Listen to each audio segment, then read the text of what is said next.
Bienvenue à tous, merci de nous rejoindre pour cette nouvelle édition du QG News. Au sommaire de ce journal, un nouveau gouvernement dans la continuité au Sénégal. La composition a été dévoilée ce 11 octobre par le Premier ministre Amadou Ba.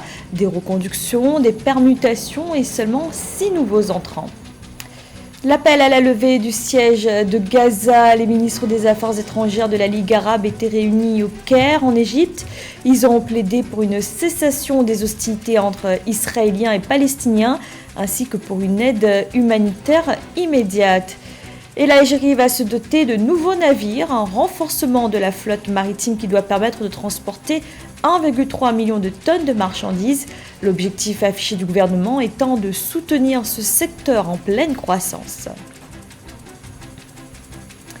Mais tout d'abord, le tribunal de Ziguinchor au Sénégal ordonne la réinscription d'Ousmane Sonko sur les listes électorales. Une décision rendue ce jeudi 12 octobre. Décision qui résonne comme une première victoire pour l'opposant leader du parti PASTEF. Pour autant, rien n'est joué puisque l'État sénégalais a la possibilité d'interjeter appel. Il a 10 jours pour cela. Dans le cas d'un appel, ce serait à la Cour suprême de se pencher sur cette demande de réintégration. Pour rappel, Ousmane Sonko est emprisonné et a été radié des listes électorales, radiation qui l'empêche d'être candidat à la prochaine élection présidentielle qui aura lieu en février 2024. Et le Sénégal, où le Premier ministre Amadou Ba a dévoilé son gouvernement 5 jours après la dissolution de l'ancienne équipe par le président Macky Sall, un nouveau gouvernement dans la continuité, avec notamment comme objectif pendant les 6 prochains mois de préparer l'élection présidentielle. Samantha Saberou Saoubanga. Au Sénégal, le président Macky Sall a nommé ce 11 octobre 2023 un gouvernement composé de 39 ministres, dont 6 femmes à 6 mois de la présidentielle du 25 février 2024. Ce nouveau gouvernement compte un ministre de plus que le précédent. La nouvelle équipe gouvernementale est caractérisée par des permutations et reconductions avec 6 nouveaux ministres entrants. Le nouveau gouvernement mis en place est un gouvernement de mission et de combat qui compte 39 ministres.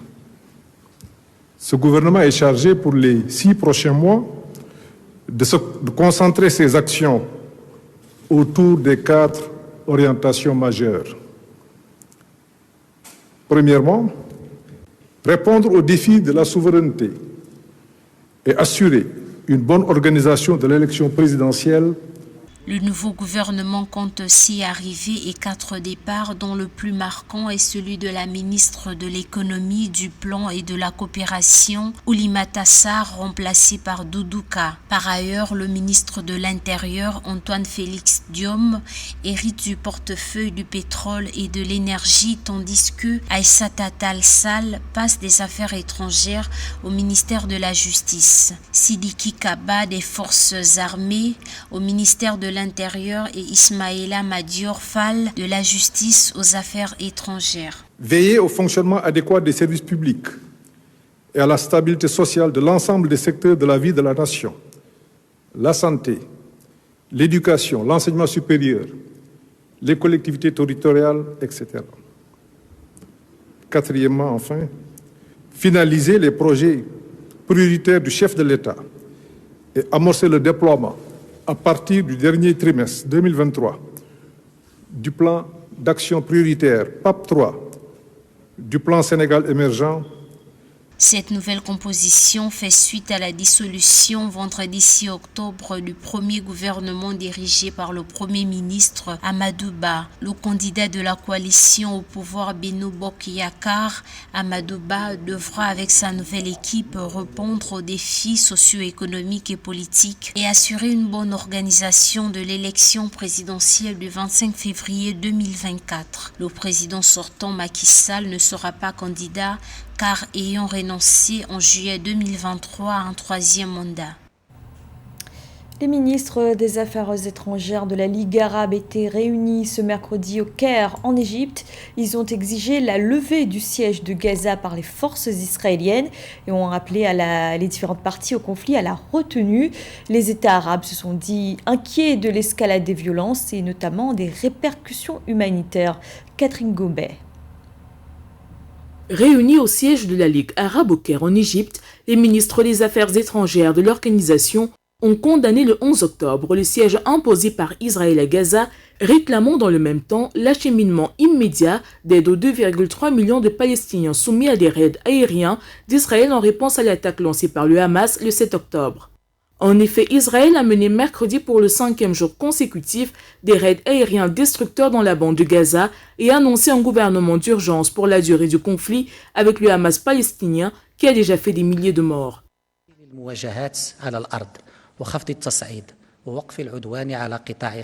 Les événements sanglants et horribles qui ont commencé le samedi 7 octobre 2023 et la violence sans précédent qui les a accompagnés indiquent que la région est confrontée à une situation sans précédent dont les répercussions pourraient entrer dans le conflit et alimenter l'escalade d'un horrible discours d'éradication systématique. La résolution numéro 8987 du Conseil de la Ligue arabe appelle toutes les parties à faire preuve de retenue tout en mettant en garde contre les graves conséquences humanitaires et sécuritaires d'une escalade continue dans la région. Nous convenons ensemble de la violence extrême entre ces deux pays. Je suis malgré moi obligé de reconnaître que la situation est en train de dégénérer et de nous échapper. C'est un moment particulièrement critique où nous devons plaider pour la retenue. La Ligue arabe, qui comprend 21 pays dans 7 États africains, a en outre mis l'accent sur la nécessité de libérer les civils ainsi que tous les prisonniers détenus et de lever le blocus sur la bande de Gaza. De plus, elle a appelé à permettre immédiatement l'entrée d'aide humanitaire, de nourriture et de carburant pour protéger les victimes des tensions entre Israéliens et Palestiniens qui s'imbriquent dans un conflit datant de bientôt 75 ans. Les tensions ont connu un nouveau pic après les attaques du mouvement islamiste Hamas en Israël le 7 octobre, faisant plus de 1200 morts côté israélien, dont des civils. Dans le reste de l'actualité, la Guinée équatoriale célébrait ce 12 octobre la 55e édition de sa fête nationale. Une cérémonie chrétienne a eu lieu à cette occasion en la cathédrale de Bata. Le président Teodoro Obiang Basogo s'est exprimé. Il a rappelé toute l'importance de la souveraineté économique du pays. Nathalie Mo. C'est dans la solennité d'un culte chrétien que la Guinée équatoriale a choisi de célébrer la 55e édition de la fête nationale le 12 octobre 2023. La cathédrale Saint-Jacques-Apôtre et Notre-Dame du Pilier de Bata a accueilli l'office en présence du chef de l'État, Teodoro Obiang Basogo, en communion avec la population. Dans un discours à l'occasion de la fête nationale publié le 11 octobre 2023, le dirigeant équato-guinéen a invité son peuple à accompagner les projets de développement gouvernementaux, gage d'indépendance économique du pays. Une nouvelle forme d'autonomie qui, selon le président Obiang Basogo, serait elle aussi un hommage aux luttes anticolonialistes qu'a connues le pays. Le manque de liberté et l'autocratie de la période coloniale n'est pas l'état de liberté démocratique et de respect des droits de l'homme que l'on connaît aujourd'hui en Guinée équatoriale. En particulier en ce qui concerne le développement général de la nation, nous pouvons affirmer que nos projections Horizon 2020 ont été réalisées à la satisfaction de nos attentes, même si je voudrais faire un point de correction concernant l'opinion de nombreux compatriotes. Notre processus de développement est dynamique et, comme on peut le constater, les projections actuelles du gouvernement sont incluses dans le nouveau plan économique Horizon 2035. L'indépendance demeure une valeur cardinale pour la Guinée équatoriale. En novembre 1965, la 4e commission de l'Assemblée des Nations Unies approuva un projet de résolution dans lequel il était demandé à l'Espagne de fixer la date de l'indépendance de la Guinée équatoriale. À la tribune, lors de la 78e session de l'Assemblée générale des Nations Unies en septembre 2023, la Guinée équatoriale a recommandé le dialogue et le respect de la souveraineté de chaque État. Nous insistons sur la nécessité de réformer le système des Nations Unies, y compris le Conseil de sécurité qui est aujourd'hui impliqué dans l'une des plus grandes injustices, à savoir la non-application du droit international. Nous exhortons les États à s'abstenir de promouvoir ces mesures car elles représentent un obstacle sérieux au développement des États.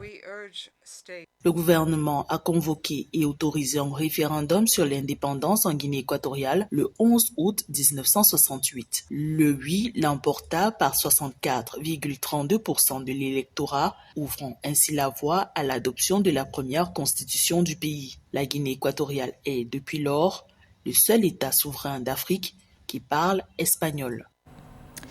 L'Algérie renforce sa flotte maritime. Le gouvernement a annoncé l'acquisition de 4 nouveaux navires, portant le nombre total à 13.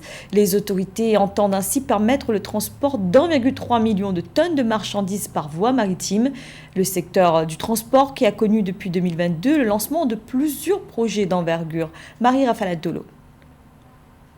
Pour réduire la dépendance de l'Algérie vis-à-vis des prestataires de services étrangers en matière de transport maritime, le gouvernement a annoncé l'acquisition de 4 nouveaux navires, portant ainsi la flotte maritime nationale à un total de 13 navires. Outre cette mesure, le gouvernement prévoit également introduire un système de réservation de billets maritimes au profit de l'entreprise nationale de transport maritime des passagers, entièrement conçue par des ingénieurs algériens. L'Algérie est véritablement en chantier. Il y a de nombreux secteurs qui sont aujourd'hui relancés ou réactivés.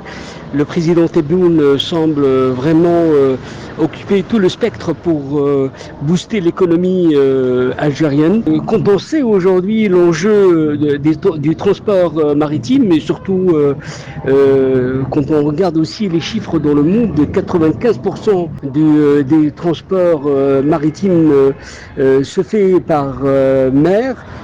D'où l'importance de la relance de ce secteur. D'après le Premier ministre algérien, Emen Ben Abderrahmane, ce renforcement de la flotte maritime du pays devrait permettre au secteur maritime algérien de transporter 1,3 million de tonnes de marchandises par voie maritime, ce qui représente 9,24% de la part de marché national, alors qu'elle était autrefois limitée à seulement 3%. Il faut d'abord acquérir une connaissance et une expertise dans ce domaine.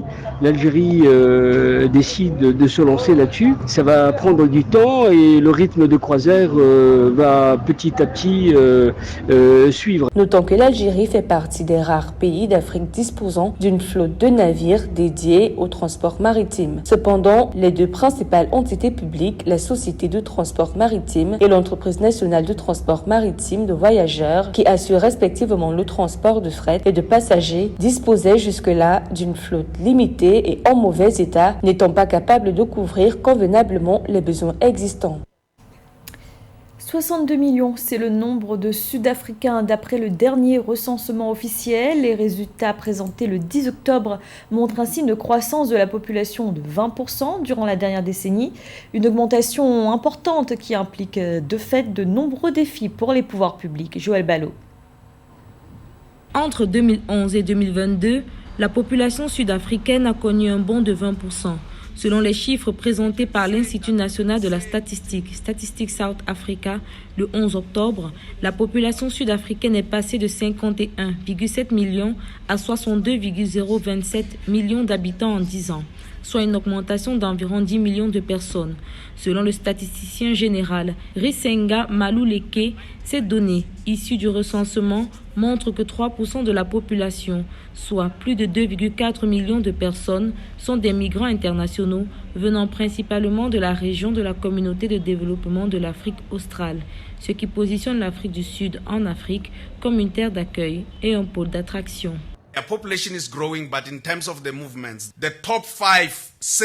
Le Zimbabwe qui passe de 38,1% à 45,5%, le Mozambique de 22% à 18,7%, le Lesotho de 99,1% à 10,2%, le Malawi de 4,9% à 88,9% et le Royaume-Uni de 4,1% à 2,8%. En 10 ans, les conditions de logement ont été améliorées en Afrique du Sud. Selon le président sud-africain Cyril Ramaphosa, près de 90% des ménages résident désormais dans un logement formel. Selon les résultats du recensement, la quasi-totalité, soit 95% des ménages, ont accès aux infrastructures destinées à la desserte en électricité et en eau.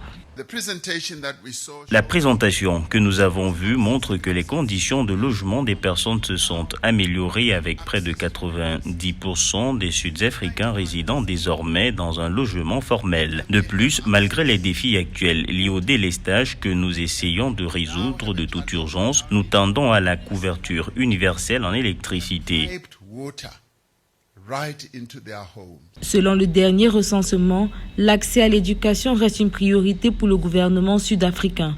Le pourcentage d'âge des personnes de 20 ans et plus ayant terminé leurs études secondaires a doublé, passant de 16,3% en 1996 à 37,6% en 2022.